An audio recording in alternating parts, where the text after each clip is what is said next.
Everything about you is a program. The way you wear your hair, the way you dress, who you date, where you live, what you drive, who your friends are, your faith, your religion, your political party, where you shop. Everything about you is a program. People that are struggling in one area or another think they're struggling because they're weak or lazy or unattractive or unmotivated or lack confidence, or that's just the way it is, or this is just the way that I am. That's not it. The truth is, your mental operating system is running a program you didn't even consciously choose. Conditioning is a collection of beliefs, emotional patterns, coping mechanisms, and survival strategies you learned in your childhood. Things you learned from relationships, culture, and painful experiences. It quietly decides what you tolerate, what you fear, what you chase, and ultimately, who you believe you are. This is why you keep ending up at the tail end of failing relationships, why you struggle to say no, why you overthink every decision, why you abandon yourself to keep other people comfortable. Why you keep looking at the same bank account. Why you know what to do, but you can't seem to do it.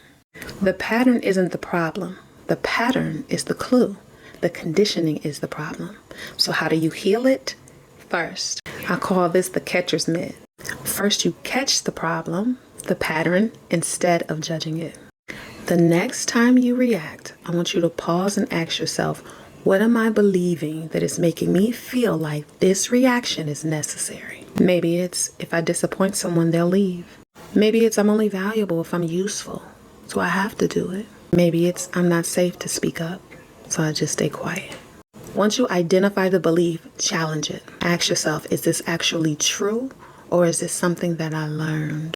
If they leave, does it mean you did something wrong? If you refuse to do something for them, does it mean that you're not useful? Does it mean that you're useless? Are you safe to speak up? Or will the person you're speaking to become violent? If that's the case, you must get help. Because we can't do everything on our own, and maybe that's your conditioning. The question alone interrupts the program, because awareness is where conditioning begins to lose its power. Every time you question an old belief instead of automatically believing it, you teach your nervous system that a new way is possible. And it is. That's how transformation starts. Not by becoming someone else, but by remembering who you were before conditioning taught you otherwise. There is nothing wrong with you. There's simply something wrong with your programming. And I can help. Follow for more.